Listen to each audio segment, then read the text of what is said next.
रही है और एक पासे विचारधारा है अपन सारे जोड़न की, एक पासे तोड़न की विचारधारा है, एक पासे जोड़न की। अपने कोल टाइम बहुत घट है, मैं सोनू सारे परजोर बेनती करता है भी अपने कमा करा करनी छड़ दियो, काम करनी चालू छड़ दियो। और जेडे 7-8 दिन 10 दिन रहने एक एक वोट जिवें ਅਸੀਂ ਸਵੇਰੇ ਤੋਂ ਲੈ ਕੇ ਸ਼ਾਮ ਤੱਕ ਡੋਰ ਟੂ ਡੋਰ ਕਰਦੇ ਆ, ਵਾਰ ਵਾਈ ਕਰਦੇ ਆ, ਅਕਾਲਾਂ 'ਚ ਬੈਠੇ ਇਹਨਾਂ ਕੋਲੇ ਸਾਰੀ ਰੀਚਾਂ ਬਣੀਆਂ ਹੋਈਆਂ ਨੇ, ਸਾਰਿਆਂ ਦੇ ਨੰਬਰ ਵਾਈ ਪਰਜਾਨਾ ਰੂਪੀ ਉਹਨੇ ਨਾਲ ਸਟੇਜ ਤੇ ਬੈਠੀ ਸਮੁੱਚੀ ਬੀਜੇਪੀ ਦੀ ਲੀਡਰਸ਼ਿਪ, ਸਾਡੇ ਅਕਾਲੀ ਦਲ ਸੰਯੁਕਤ ਦੇ ਜ਼ਿਲ੍ਹਾ ਪ੍ਰਧਾਨ ਗੁਰਜੀਵਨ ਸਿੰਘ ਸੌਰ ਜੀ, ਮੇਰੇ ਸਾਹਮਣੇ ਬੈਠੇ मेरे सूझवान शुगर डॉक्टर साहबान, सब तो पहला असी अस्सलाम वालेकुम, वाहिगुरू जी का खालसा वाहिगुरू जी की फतेह। पीरों अज असी उस दफ्तर का उद्घाटन किया जिसका उद्घाटन करके साडे पंजाब के उगे सुपर सियाने लीडर सरदार सुखदेव सिंह की ढींसा करके गए ने। बेशक उन्होंने मित्र की आदत का भोग सी उत्थे जल्दी सी और बहुत ही वधिया ढंग नाल वो सानू सेध दे के गए ने। बहुत सारी पार्टियां पंजाब के अंदर आपको अपना प्रोग्राम लेके आ रहे हैं और बहुत सारे वो लोग भी आए ने जिन्होंने बहुत रौला पाया हुआ है कि एक बार सानू दे दो। वीरो अज भी इस देश तो थोड़े राही ना लोगों को भी पूछना चाहूँगा कि वीरो एक बार का मौका तो तुम मानते हो, मानते कि ना लोगों वास्ते हो वो भी सानू दस दो। जदों तुम लोगों की कचहरी दे विच 117 उम्मीदवार उतारते हो, उन्होंने तो 56 के उत्ते दाग लग्या होया। दाग कहता है तुहाडे उत्ते दाग लग्या होया कि तुसीं पैसे लेंदे हो मैदान दे विच उतार देंगे। वीरो जे ये गल सही है तो तुसीं डिबेट दे विच किते भी साडे नाल बैठ जाओ और सानू ये दस दिओ कि जिहड़े लोग पैसे दे के टिकटां लेके आए ने वो लोकां दा की स्वार्थ ने। वो पहले अपना स्वार्थ है फिर लोगों की गल कर। आज वीरो असी बहन परजाना का दफ्तर का उद्घाटन किया है। मैं इसे दस देना चाहना, वो गल भी मैं करना भूलना नहीं चाहता। वीरो ने पंजाब की तरक्की की गल की है, जे वीरो मलेरकोटले की तरक्की की गल की है तो मैं दावे ना कह सकता कि बहन परजाना सब तो बड़ा चेहरा गल है। अगर मैं गल करा हजरत हलीमा हफ्तार दी तो वीरो बेशक मेरे राही परजाना आलमगीर ने अज भी तुहाडे वास्ते बूटा लाता जिहड़ा सदियां तक चलूगा, हर गरीब की मदद करेगा। जे वीरो मैं गल करा लड़कियां दे गल तालुक दी ਤਾਂ ਇਹ सेरा भी परजाना आलू जाता वीरो चाहे वो मेरे राही करवाया पर आज साडियां बच्चियां उत्थे उच्ची सिक्ख्या प्राप्त कर रही ने। ये सेरा भी परजाना आलू जाता वीरो दा मैं पुरानी गल करदा तां मैं फकर ना मैं कह सकदा कि मलेरकोटले दे विच पहला पुल बनाया ओदा सेरा भी परजाना आलू जाता है। जदों दूजा पुल बनाया थमिया लाके खड़ा किया होया ओदा सेरा जिन्हां लोकां नूं जांदा। आ मेरे पत्रकार भी बैठे ने, इन्हां नूं जरूर पुछ लेना चाहिए उन्हां नूं कि तुसीं भी पुल बनाया सी, परजाना आलम ने भी पुल बनाया सी, ओदा मूल अंतर करके देख लो, ओदा सेरा भी भैन परजाना आलम जांदा।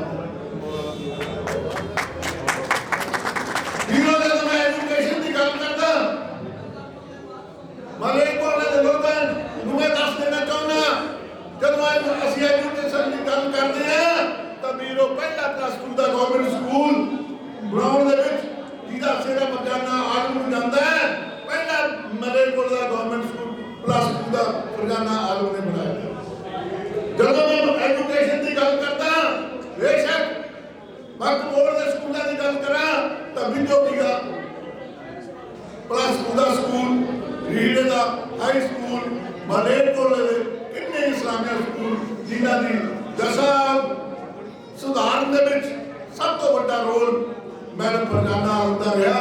ਇਹ ਸਿਹਰਾ ਦੀ ਮੈਡਮ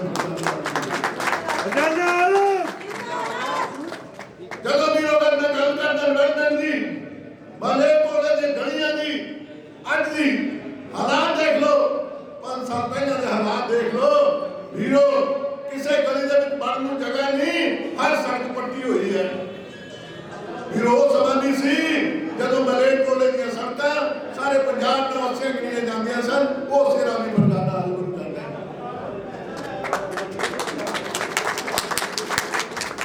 ਜਦੋਂ ਮੈਂ ਗੱਲ ਕਰਦਾ ਮੁਸਲਮਾਨੀਅਤ ਦੀ ਜਦੋਂ ਮੈਂ ਗੱਲ ਕਰਦਾ ਹਿੰਦੂ ਧਰਮ ਦੀ ਜਦੋਂ ਮੈਂ ਗੱਲ ਕਰਦਾ ਸਿੱਖ ਧਰਮ ਦੀ ਸਾਰਿਆਂ ਨੂੰ ਮਿਲਾ ਕੇ ਚੱਲਣ ਦੇ ਲਈ ਬੇਸ਼ੱਕ ਸਾਡੇ ਵਿੱਚ ਨਹੀਂ ਰਹੇ ਆਲਮ ਸਾਹਿਬ ਉਹਨਾਂ ਨੇ ਹਰ ਇੱਕ ਕੌਮ ਨੂੰ ਬਿਲਕੁਲ ਹੀ ਇੱਕ ਦੂਜੇ ਨਾਲ ਮਿਲਾ ਕੇ ਇਹ ਸੁਨੇਹਾ ਦਿੱਤਾ ਕਿ ਮਲੇਰਕੋਟਲਾ ਇੱਕ ਗੁਰਬਾਣੀ ਹੈ ਜਿੱਥੇ ਹਰ ਕੌਮ ਬਸਦੀ ਹੈ। ਵੀਰੋ ਮੈਂ ਦੱਸ ਦੇਣਾ ਚਾਹੁੰਦਾ ਜਦੋਂ ਪਿੰਡਾਂ ਦੀ ਡਿਵੈਲਪਮੈਂਟ ਦੀ ਗੱਲ ਕੀਤੀ ਗਈ ਅਸੀਂ ਸਰਮਾਣੀ ਕੋਟ ਬੈਠੇ ਸੀ ਉੱਥੇ ਕੁਝ ਲੋਕਾਂ ਨੇ ਸਾਨੂੰ ਕਿਹਾ ਕਿ ਸਾਡੇ ਨੂੰ ਇਸਲਾਮੀਆ ਸਕੂਲ ਚਾਹੀਦਾ। ਆਲਮ ਸਾਹਿਬ ਮੇਰੇ ਨਾਲ ਬੈਠੇ ਸੀ ਮੈਂ ਉਹਨਾਂ ਨੂੰ ਪੁੱਛਿਆ ਨਹੀਂ ਕਿਉਂਕਿ ਮੈਨੂੰ ਵਿਸ਼ਵਾਸ ਸੀ ਜਿਹੜੀ ਗੱਲ ਮੈਂ ਕਹਿ ਦੂੰਗਾ ਆਲਮ ਸਾਹਿਬ ਨੇ ਸਿਰੇ ਚੜਾ ਦੇਣੀ ਤਾਂ ਮੈਂ ਬੈਠੇ ਨੇ ਮੈਂ ਤੇ ਉੱਠ ਕੇ ਐਲਾਨ ਕਰ ਦਿੱਤਾ ਕਿ ਅੱਜ ਤੋਂ ਬਾਅਦ ਇਸਲਾਮੀਆ ਸਕੂਲ ਕੇਲੋਂ ਦੇ ਵਿੱਚ ਹਾਈ ਸਕੂਲ ਦੀਆਂ ਕਲਾਸਾਂ ਚੱਲਿਆ ਕਰਨਗੀਆਂ। ਇਹ ਸਿਹਰਾ ਵੀ ਭੈਣ ਫਰਜ਼ਾਨਾ ਨੂੰ ਜਾਂਦਾ ਆਲਮ ਸਾਹਿਬ ਦੀ ਦੇਣ ਉਸ ਸਕੂਲ ਮੈਂ ਕਿਹੜੀਆਂ ਗੱਲਾਂ ਕਰਾਂ। ਅੱਜ ਬਹੁਤ ਸਾਰੇ ਲੋਕ ਸੱਥਾਂ ਦੇ ਵਿੱਚ ਰੌਲਾ ਪਾਉਂਦੇ ਨੇ ਬਹੁਤ ਸਾਰੇ ਲੋਕ ਉਹ ਸੱਥ ਉੱਚੀ ਉੱਚੀ ਆਵਾਜ਼ ਦੇ ਵਿੱਚ ਰੌਲਾ ਪਾਉਂਦੇ ਨੇ ਅਸੀਂ ਡਿਵੈਲਪਮੈਂਟ ਕੀਤੀ ਆ ਉਹ ਆਪ ਵਾਲੇ ਵੀ ਰੌਲਾ ਪਾਉਂਦੇ ਫਿਰਦੇ ਨੇ। ਮੈਂ ਉਹਨਾਂ ਨੂੰ ਪੁੱਛ ਲੈਣਾ ਚਾਹੁੰਦਾ ਤੁਹਾਡੀ ਕਚਹਿਰੀ ਦੇ ਰਾਹੀਂ ਬਹੁਤ ਰੌਲਾ ਪਾਇਆ ਕਿ ਦਿੱਲੀ ਮਾਡਲ ਮੇਰਾ ਵੀ ਮਨ ਸੁਣਦੀ ਨਹੀਂ ਦਿੱਲੀ ਦੇ ਵਿੱਚ ਮੇਰੀ ਬੇਟੀ ਰਹਿੰਦੀ ਹੈ ਜਿੱਥੇ ਮੈਂ ਵੀ ਅਕਸਰ ਜਾ ਕੇ ਰਿਹਾ ਕਰਦਾ। ਮੈਂ ਪੁੱਛਣਾ ਚਾਹੁੰਦਾ ਤੁਹਾਡੇ ਰਾਹੀਂ ਜਿਹੜੇ ਮੁਹੱਲਾ ਕਲੀਨਿਕਾਂ ਦੀ ਤੁਸੀਂ ਗੱਲ ਕਰਦੇ ਹੋ ਤੁਹਾਡੇ 25% ਮੁਹੱਲਾ ਕਲੀਨਿਕਾਂ ਨੂੰ ਛੱਡ ਕੇ 75% ਦੇ ਵਿੱਚ ਦਵਾਈਆਂ ਦੀ ਕੋਈ ਗੋਲੀ ਤੱਕ ਨਹੀਂ ਉੱਥੇ ਡਾਕਟਰ ਨਹੀਂ 5-10-25% ਜਿਹੜੇ ਤੁਸੀਂ ਬਣਾਏ ਨੇ ਉੱਥੇ ਤੁਸੀਂ ਹਰ ਰੋਜ਼ ਮੀਡੀਆ ਦੇ ਉੱਤੇ ਪ੍ਰਚਾਰ ਕਰਕੇ ਉਹਦਾ ਪ੍ਰਚਾਰ ਕਰਦੇ। ਮੈਂ ਵੀਰੋ ਤੁਹਾਡੀ ਕਹਿ ਰਿਹਾ ਪੁੱਛਣਾ ਚਾਹੁੰਦਾ ਕਿ ਪੰਜਾਬ ਦਾ ਐਡਵਰਟਾਈਜ਼ਮੈਂਟ ਦਾ ਬਜਟ ਕਿੰਨਾ ਹੈ ਦਿੱਲੀ ਦਾ ਬਜਟ ਕਿੰਨਾ ਹੈ ਔਰ ਪੂਰੇ ਹਿੰਦੁਸਤਾਨ ਦੇ ਸਟੇਟਾਂ ਦਾ ਬਜਟ ਕਿੰਨਾ ਹੈ ਕੱਲਾ ਦਿੱਲੀ ਦਾ ਬਜਟ 4 ਸਟੇਟਾਂ ਦੇ ਬਰਾਬਰ ਹੈ ਐਡਵਰਟਾਈਜ਼ਮੈਂਟ ਦਾ। ਔਰ ਜੋ ਪ੍ਰਚਾਰ ਕਰਕੇ ਉਸੇ ਬਜਟ ਦੇ ਰਾਹੀਂ ਪ੍ਰਚਾਰ ਕਰਕੇ ਦਿੱਲੀ ਲੋਕਾਂ ਦੇ ਟੈਕਸ ਦੇ ਪੈਸੇ ਦੇ ਰਾਹੀਂ ਪ੍ਰਚਾਰ ਕਰਕੇ ਪੂਰੇ ਹਿੰਦੁਸਤਾਨ ਦੇ ਵਿੱਚ ਪ੍ਰਚਾਰ ਕੀਤਾ ਜਾਂਦਾ ਹੈ ਕਿ ਦਿੱਲੀ ਡਿਵੈਲਪਮੈਂਟ ਵੀਰੋ ਅਗਰ ਕੱਲ ਨੂੰ ਉਹਨਾਂ ਦੀ ਸਰਕਾਰ ਇੱਥੇ ਬਣਦੀ ਹੈ ਤਾਂ ਤੁਹਾਡਾ ਬਜਟ ਜਿਹੜਾ ਅੱਜ ਥੋੜੇ ਪੈਸੇ ਦੇ ਵਿੱਚ ਐਡਵਰਟਾਈਜ਼ਮੈਂਟ ਦਾ ਬਜਟ ਹੈ ਉਹ ਹਜ਼ਾਰਾਂ ਗੁਣਾ ਵੱਧ ਜਾਏਗਾ ਔਰ ਤੁਹਾਡਾ ਪੈਸਾ ਪੂਰੇ ਹਿੰਦੁਸਤਾਨ ਦੇ ਵਿੱਚ ਖਰਚਿਆ ਜਾਏਗਾ। ਵੀਰੋ ਇਹ ਸਾਰੀਆਂ ਗੱਲਾਂ ਨੂੰ ਦੇਖਦੇ ਹੋਏ ਮੇਰੀ ਅਖੀਰ ਦੇ ਵਿੱਚ ਤੁਹਾਨੂੰ ਇੱਕੋ ਹੀ ਅਪੀਲ ਹੈ ਕਿ ਆਓ ਵੀਰੋ ਉਸ ਸਮੇਂ ਨੂੰ ਮੁੜ ਕੇ ਲੈ ਕੇ ਆਈਏ ਉਸ ਗਠਬੰਧਨ ਦੀ ਸਰਕਾਰ ਲੈ ਕੇ ਆਈਏ ਜਿਹੜੀ ਗਠਬੰਧਨ ਸਰਦਾਰ ਢੀਂਡਸਾ ਸਾਹਿਬ ਨੇ बड़े कोशिशों तो बाद बनाई है क्योंकि सेंटर के बिना कोई सूबा तरक्की नहीं कर सकता। इस करके ढींडसा साहब ने बीजेपी ने थान पाई ढींडसा साहब ने कैप्टन साहब ने थान पाई और ਤੁਹਾਡੀ कचहरी के विच अपने उम्मीदवार उतारे ने और उन्होंने सोच को लेके आओ भी उन्होंने सोच के पहरा दईए कि ढींडसा साहब का मलेरकोटले वालों से बहुत बड़ा आसान है। कदे भी उन्होंने किसी आदमी में अपने दर तो खाली नहीं होने दिता चाहे वो किसी किस्म का भी काम लेके गया। आओ वीरो फिर असी सारे उन्होंने सोच के पहरा दईए भैन फरजाना कामयाब करिए अपना आने वाली 20 तरीक मीटिंग वोट पा के ये गल का सुनेहा दईए कि असं डिवेलपमेंट के लोगों के नाल हाँ इन्हों का जल्द कीमत लगा वाहगुरू जी का खालसा वाहगुरू जी की फतेह।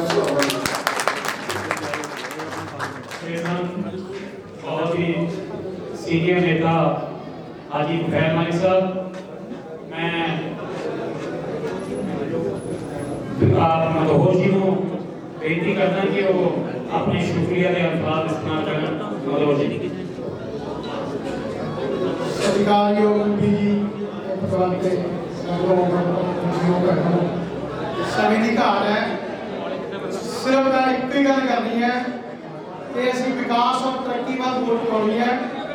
मैं तुहाडे सारिਆਂ ਦੇ माध्यम ਨਾਲ एक गल कहनी चाहना उस व्यक्ति विशेष ਨੂੰ ਜਿਹਨੇ ਇਹ ਗੱਲ ਆਖੀ है कि मैं 23 ਵਾਰਾਂ और 56 ਪਿੰਡਾਂ ਚੋਂ ਕਿਸੇ ਇੱਕ ਚੋਂ नहीं हारता।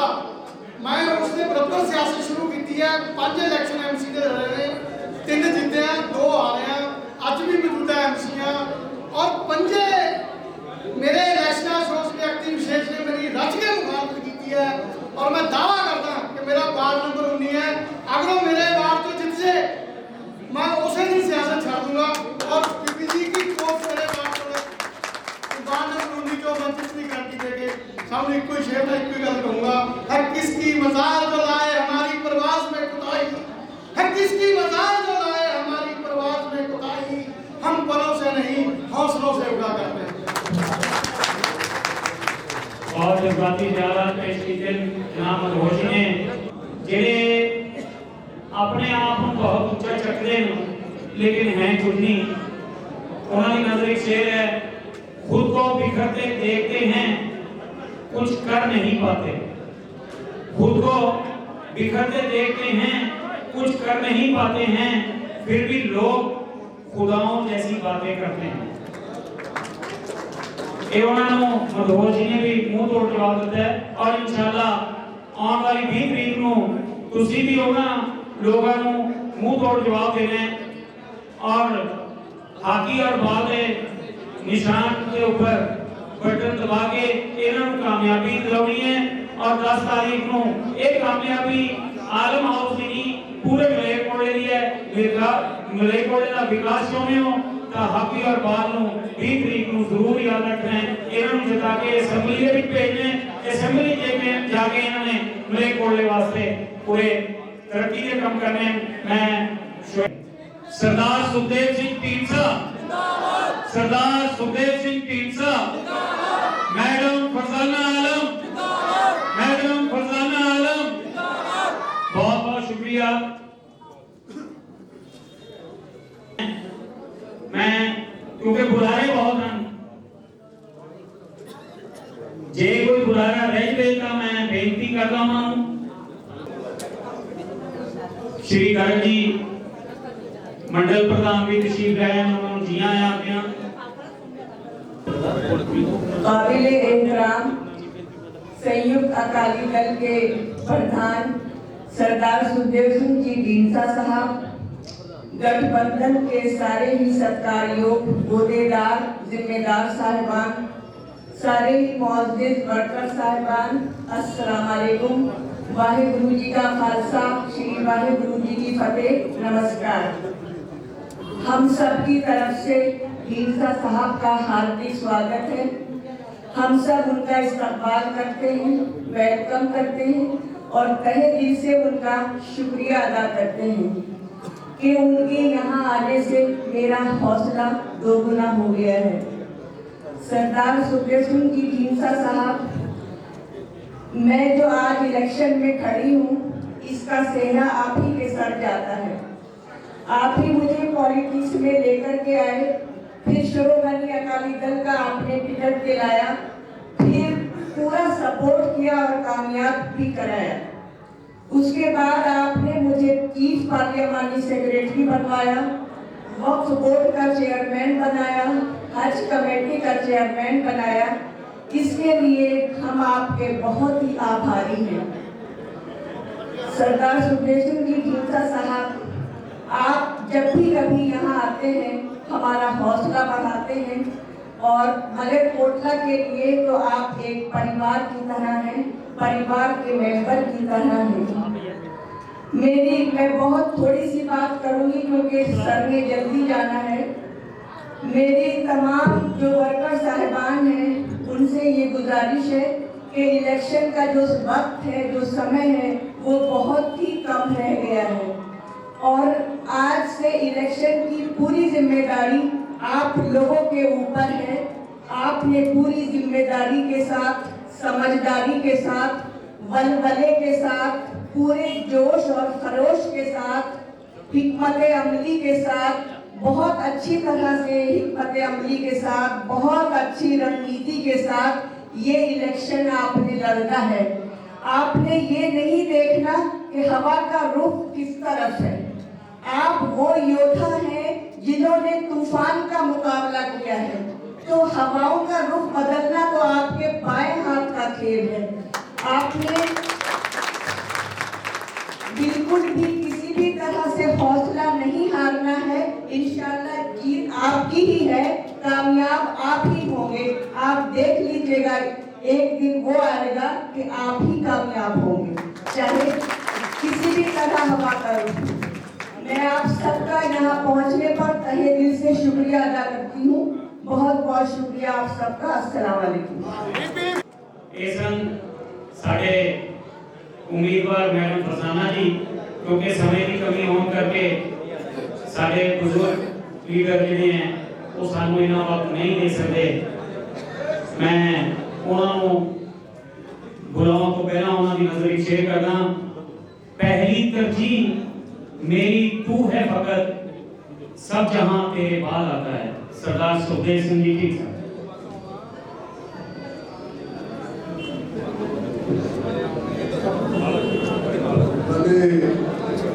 बहुत ही मानयोग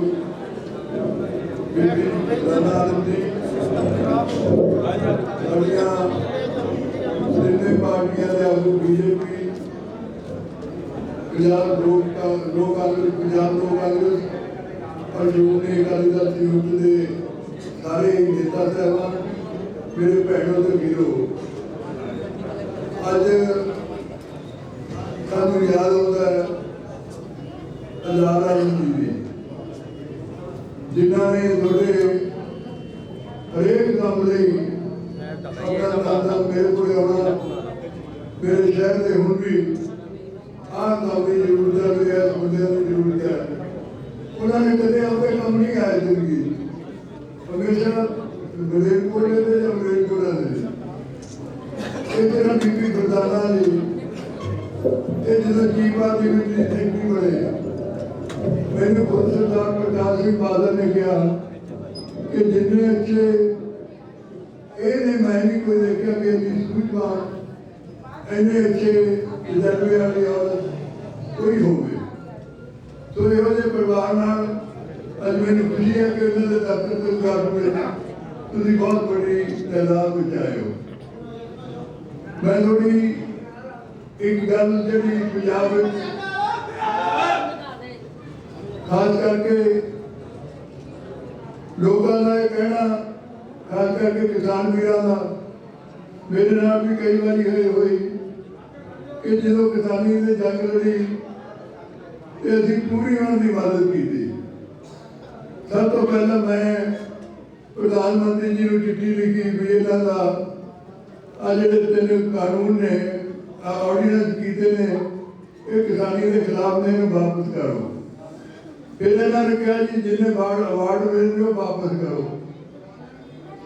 जो भी मैं वापस मैंने पद्म भूषण को छोटा अवार्ड नहीं है वो भी मैं वापस कर देता। एक साल साडी पार्टी के वर्कर डट के, क्योंकि किसानी का मसला सी, पंजाब के किसान का खास करके मसला सी, असी सारे डट के इन्हों की मदद की थी।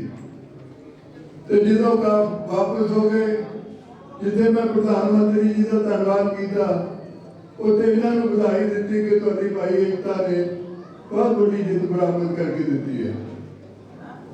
लेकिन उस तो बाद अज जिस गदार से पंजाब आके खड़ा हो गया, पंजाब के हालात हो गए, तो पंजाब के हालात में इन्होंने कढ़न लई, माड़े हालात कढ़न लई कौन है? वो है सेंटर की सरकार। सेंटर की सरकार तो बिना पंजाब को इस दलदल तो नहीं कढ़िया जा सकता। इस करके तीनों पार्टियां बीजेपी, पंजाब लोक कांग्रेस और श्रोमणी अकाली दल संयुक्त ने मिल के एक प्रोग्राम बनाया कि पंजाब नूं इस सिचुएशन किवें कढ़िया जा सकदा है। और असीं गल पर 3-4 दिन हो गए उदों मैमोरेंडम असीं जो मैनीफेस्टो जारी किया 11 प्रोग्राम दिते सी। कल असीं पिंडां वास्ते 11 प्रोग्राम खास करके किसानी का मुद्दे को लैके असीं 3 पार्टियां ने इशू किए हैं। और उस 2-3 दिनों में असीं पूरा मैनीफेस्टो लागू करांगे जिहदे विच सारियां धर्मां दे सारे बिजनेसां ने, क्योंकि अज पंजाब विचों कली खेतीबाड़ी का नुकसान नहीं होया, सारी इंडस्ट्री इधर चली गई, लोगों का बिजनेस फेल हो गए, हालात ऐसे हो गए कि लोग जेडे मजदूरों की मजदूरी खत्म हो गई। इस करके उन्होंने कटन लई सारा सारे का फर्ज बन गया कि असीं एकमुठ होकर उस पासे जुड़िए। और मैं हिंदुस्तान के 2-3 बारी होम मिनिस्टर साहब को मिलिया, असीं मैमोरेंडम भी दिता, वो सारा कुछ लिख के दिता और उन्होंने बड़ी पॉजिटिव रिस्पॉन्स थी। फिर मैं प्रधानमंत्री जी को मिलिया, उन्होंने जो मैंने गल की वो भी बहुत पॉजिटिव मैनू नजर आए हैं कि हाँ पंजाब को आप इस सिचुएशन को किवें बाहर करना है। इस करके ये जिहड़ा गठजोड़ है ये भाईचारक एकता भी कायम रहेगी। भाईचारक एकता को कायम रखने लई ये गठजोड़ किया है। ठीक है, सानू कोई कई बार कोई लोग कहते हैं लेकिन ये नहीं समझते कि पंजाब का भला करना साडा सारिਆਂ की जिम्मेवारी है। जे पंजाब ही ना रहा, जे पंजाब ही दे 3 लाख करोड़ तो ऊपर कर्जा हो गया, कोई पार्टी है वो ये तो वादे तो बड़े करती है, कोई कहता 1000 रुपया मैं महीना दूँ बीबियां नूं, दूजा कहता मैं 2000 दूँ, तीसरा कहता मैं 3000 दूँ, पर किसी ने नहीं सोचा भी ये पैसा कितों आएगा। इस करके वीरों मेरी बेनती है कि बीबी गुरदाना आलम जिन्हों का बहुत अच्छा अपना रिकॉर्ड भी है, जिन्हों के पति ने थोड़ी दुनिया ने मिल के बहुत बड़ी लंबी सेवा की है। और मैं अपनी पार्टी के वर्करों को भी कहा कि बाकी साथ छड़ के इस साथ बैठ के सारे और डट के मदद करो। और मैं क्योंकि मेरे ऑफिस सेक्रेटरी है मनिंदर बराड़, वो फादर का भोग है जरूर, वो कहते सिर्फ तो असी धन्यवाद तो कराना और कोई बुलाना नहीं। और वो क्योंकि सारा ऑफिस सेक्रेटरी भी है, मेरा परिवारक मैंबर भी ने, इस करके मेरी मजबूरी होगी मैंने जाना पाया। मैं मेरी पार्टी के वर्करों भी बीजेपी वालों भी सारे बेनती करता कि सारे इतने बैठ के सारी गल्लां सुनो और स्पीचां सुन के तो बाहर ही जाना, किसी ने नहीं जाना, मैं कल ही जाऊँगा। इस करके मेरी बेनती सारे कबूल करो। और मैं उम्मीद करता और उस अकाल पुरख के अरदास करता कि बीबी गुरदाना बहुत चंगिया वोटां नाल जिते और तुसीं इन्हां दी शराफत, इन्हां दा प्यार, इन्हां दा कीते हुए कामां नूं याद करते हुए इन्हां नूं जिताओ। बहुत बहुत मेहरबानी। खुदा हाफिज़। वाहिगुरू जी का खालसा, वाहिगुरू जी की फतेह।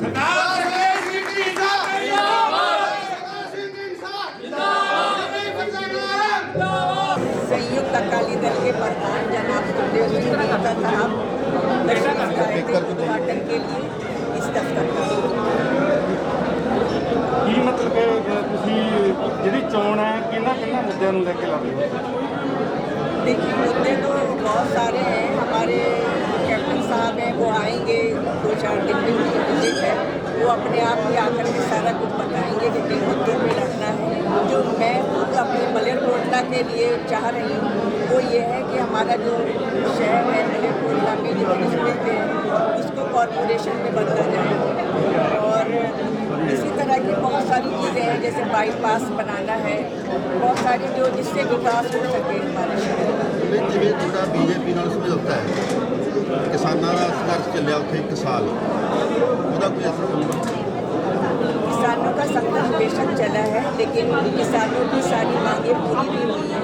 ਮੰਗਾਂ ਦਾ ਜਦੋਂ 750 ਕਿਸਾਨ ਦੀ ਉੱਥੇ ਮੌਤ ਹੋ ਗਈ ਬਾਅਦ देखिए अब इस पर क्या असर पड़ता है ये तो रिजल्ट के बाद ही पता चलेगा। मेरे ख्याल में तो नहीं पड़ना चाहिए। ਦੂਸਰਾ ਜੀ ਮਤਲਬ ਇਲੈਕਸ਼ਨ ਕਮਿਸ਼ਨ ਦੀਆਂ ਜਿਹੜੀਆਂ ਹਦਾਇਤਾਂ ਨੇ ਜੀ, ਇਹਦੀ ਮਤਲਬ ਕਿ ਅਸੀਂ ਅੱਜ ਤੁਰੰਤ ਦੇਖਿਆ ਉਹਦੇ ਕਿਸੇ ਵੀ ਮਤਲਬ ਕਿ ਤੁਹਾਡੇ ਵਰਕਰ ਦੇ ਮਾਸਕ ਨਹੀਂ ਪਹਿਨਿਆ ਹੋਇਆ ਜੀ, ਬਿਲਕੁਲ ਕੋਈ ਮਤਲਬ ਕਿ ਸੋਸ਼ਲ ਡਿਸਟੈਂਸ ਦਾ ਖਿਆਲ ਨਹੀਂ ਰੱਖਿਆ ਗਿਆ ਜੀ, ਧੱਜੀਆਂ ਉਡਾਈਆਂ ਨੇ ਪੂਰੀਆਂ ਚੋਣ ਕਮਿਸ਼ਨ ਦੀਆਂ ਹਦਾਇਤਾਂ ਨੂੰ। ਇਹਨਾਂ ਨੂੰ ਲੈ ਕੇ ਕੀ ਕਹਿਣਾ ਚਾਹੁੰਦੇ? देखिए हमने तो कहीं पे भी नहीं देखा मास्क लगाते हुए। इतने सबके दफ्तर जो उद्घाटन हुए हैं, जहाँ जगह रैलियाँ हो रही हैं, सब हो रहा है, उसको भी ऐसे नहीं देखा है कि हर कोई मास्क लगा रहा है। उसका वैसे लगाना जवाब तो चाहिए। वो देंगे। हम तो आपसे पूछ रहे हैं कि आपके नेतृत्व में जो रैली हो रही है इसमें क्या उल्लंघन हो रही है? क्या पूछा आपने? मास्क नहीं लगाया गया, ना ही सोशल जरा फासला होना ध्यान रखा गया। सही है कि नहीं लगाया है, लेकिन अभी बीमारी भी कम हो रही है। अब उतनी ज़्यादा बीमारी नहीं फैली हुई है, हर कुछ खुल रहा है, सारा कुछ खुल रहा है। ये मतलब आपका क्या कहना जी, अभी जो सरकार ने गाइडलाइन जो चुनाव कमीशन ने जारी किए हैं उनकी अब अपील तो सबको की थी कि भाई सब मास्क लगा करके आए, और ये अब उनके अपने ऊपर है। बहुत से वर्करों को मास्क भी दिए हैं। देखिए मेरा तो कभी किसी से मुकाबला नहीं होता, मैं बिला मुकाबला हूँ।